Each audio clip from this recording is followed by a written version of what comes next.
வணக்கம். இது உங்கள் வீக்கெண்ட் சேனல். நம்ம சேனலை இதுவரையும் சப்ஸ்கிரைப் பண்ணாதவங்க சப்ஸ்கிரைப் பண்ணிக்கோங்க. அப்படியே பக்கத்தில் இருக்கக்கூடிய பெல் பட்டனையும் ப்ரெஸ் பண்ணிடுங்க. இன்றைக்கி நம்ம எதை பற்றி பார்க்க போகிறோம் அப்படின்னா, மதுரை எய்ம்ஸை பற்றி தான் பார்க்க போகிறோம். எய்ம்ஸ்னாலே பெரிய சர்ச்சை தான் பார்த்துக்காங்க.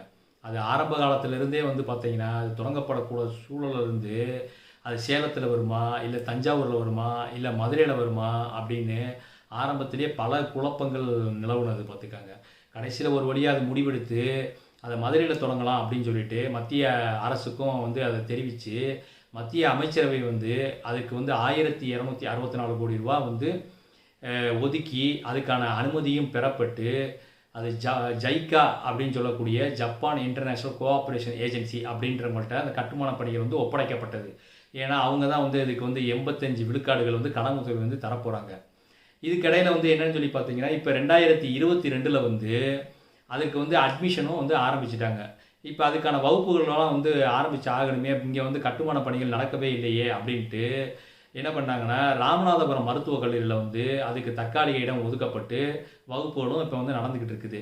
இந்த சூழலில் தமிழகத்திற்கு பாரதிய ஜனதா கட்சியினுடைய தேசிய தலைவர் திரு JB நட்டா அவர்கள் ஒரு கூட்டத்தில் பேசும்போது என்ன சொல்கிறாரு அப்படின்னா, மதுரையில் எய்ம்ஸ் கட்டுமான பணிகள் 90 விழுக்காடுகள் முடிவடைந்தது.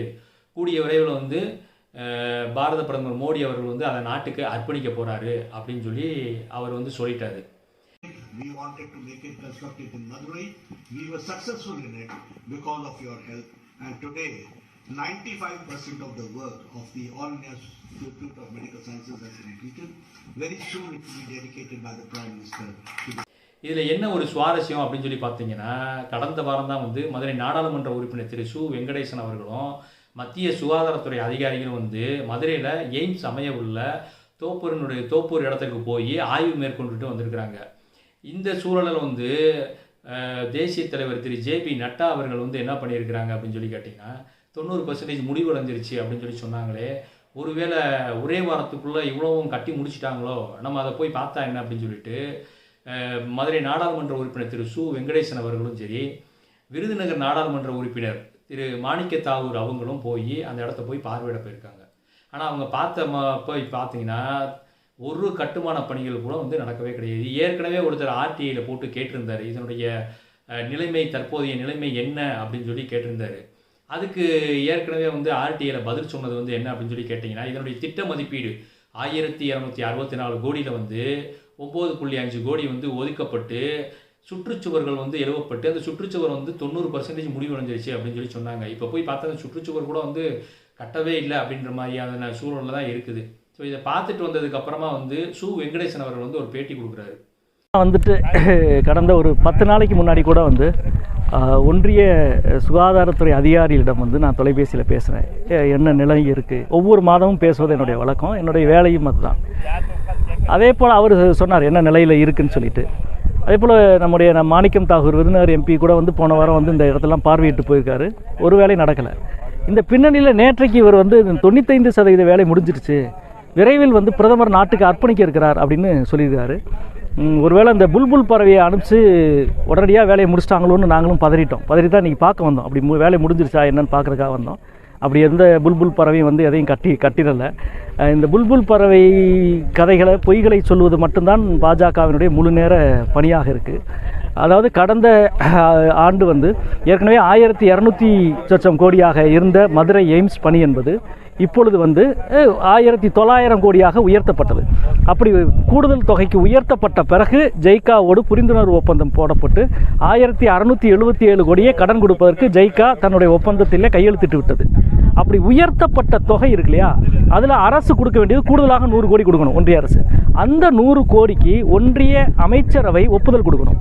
அந்த ஒப்புதல் இன்றைக்கு வரை பெறப்படவில்லை. அதாவது கடந்த ஆண்டு மார்ச் மாதம் போடப்பட்ட அறிவிப்பாணைக்கு அரசு உத்தரவுக்கு ஒன்றிய அரசினுடைய ஒப்புதல் இந்த ஆண்டு அக்டோபர் வரைக்கும் கொடுக்கல. இப்படி 1.5 வருஷமாக கேபினெட் அப்ரூவலே வாங்காமல், அதனால தான் இப்போ வரைக்கும் ஒப்பந்த புள்ளி கோர முடியல. ஏன் டெண்டர் விட முடியலன்னா இப்போ வரைக்கும் வந்து மத்திய அமைச்சரவை ஒப்புதல் பெறப்படவில்லை. எனவே மத்திய அமைச்சரவையின் அமைச்சரவை ஒப்புதல் பெறாமல் ஒப்பந்த புள்ளி கோராத ஒரு வேலைக்கு 95% வேலை முடிந்துவிட்டது என்று சொல்வதும், நாட்டுக்கு பிரதமர் அர்ப்பணிக்க இருக்கிறார் என்று சொல்வதும் முழு பொய். இந்த பொய்யை சொல்வது மட்டுமே முழு நேர வேலையாக பாஜக வைத்திருக்கிறது என்பதும், மதுரை மக்களை, தென் தமிழ்நாட்டு மக்களை, தமிழக மக்களை பொய்களின் மூலம் மட்டுமே நம்பிவிட முடியும் என்று பொய்யை மட்டுமே அரசியல் மூலதனமாக கொண்டு பாஜக செயல்படுகிறது என்பதையும் இந்த நேரத்திலே நான் குற்றம் சாட்டுகிறேன். இப்போ அந்த பேட்டியில் வந்து என்ன சொல்லியிருக்கிறாரு அப்படின்னு சொல்லி பார்த்தீங்கன்னா, அதனுடைய திட்ட மதிப்பீடு வந்து 1264 கோடி தான். இப்போ அதுக்கு வந்து 200 கோடி ரூபா கூடுதலாக ஒதுக்கி அது 1900 கோடி அப்படின்னு சொல்லி இருக்குது. இந்த 200 கோடிக்கு மத்திய அமைச்சரவை வந்து ஒப்புதல் கொடுக்கணும். இந்த ஒப்புதல் கொடுத்தால் மட்டும்தான் இந்த டெண்டரை வந்து ஜைக்காவுக்கு நம்ம கொடுக்க முடியும்னு இருக்காங்க. இதில் வந்து மத்திய அரசினுடைய பங்கு வந்து பார்த்தீங்கன்னா வெறும் 164 கோடி தான். ஆனால் இதுக்கு ஒப்புதலே பெறப்படாத சூழலில் வந்து 90 விழுக்காடுகள் கட்டுமான பணிகள் முடிவடைஞ்சிருச்சு அப்படின்னு சொல்லி பாரதிய ஜனதா கட்சியினுடைய தேசிய தலைவர் திரு JP நட்டா அவர்கள் வந்து சொன்னது வந்து முழு பூசணிக்காயை சோத்துல மறைக்கிற மாதிரி இருக்குது. இப்போ இது குறித்து வந்து பார்த்தீங்கன்னா பொதுமக்களாக இருந்தாலும் சரி, பல்வேறு அரசியல் கட்சிகள் வந்து கண்டன அறிக்கைகள் வந்து வெளியிட்டு வந்துக்கிட்டே இருக்கிறாங்க. இதில் மக்கள் நீதி மையத்திலிருந்து கூட ஒரு கண்டன அறிக்கை வந்து வெளியிட்டிருக்கிறாங்க. என்னென்னா, மதுரையில் அமைய இருக்கக்கூடிய எய்ம்ஸினுடைய தற்போதைய நிலைமை என்ன அப்படின்றத வந்து மாநில அரசும் மத்திய அரசும் வந்து மக்களுக்கு உண்மை நிலைமையை வந்து எடுத்து சொல்றது வந்து அவங்களுடைய கடமை அப்படின்னு சொல்லி அவங்க வந்து ஒரு கண்டன அறிக்கையும் வந்து கொடுத்துருக்குறாங்க. இது பொதுமக்கள்கிட்ட வந்து கேட்குறப்ப அவங்க என்ன சொல்கிறாங்கன்னா, மதுரைக்கு வந்து இப்போ எய்ம்ஸ் கட்டி முடிச்சாச்சுன்னு சொல்லி சொல்கிறாங்களே, இதை பற்றி நீங்கள் என்ன சொல்கிறீங்க அப்படின்னு சொல்லி கேட்டாங்கன்னா, அது சொல்கிறாங்க, மதுரைக்கு எய்ம்ஸ் வருமா வராதான்றது அந்த ஆண்டவனுக்கு தாங்க வெளிச்சம் அப்படின்றாங்க. ஒருவேளை வந்து இவங்க சொல்கிற மாதிரி ஆண்டவர் வந்தால் தான் எய்ம்ஸ் வருமோ என்னமோ தெரியல. பொறுத்திருந்து பார்ப்போம். நன்றி.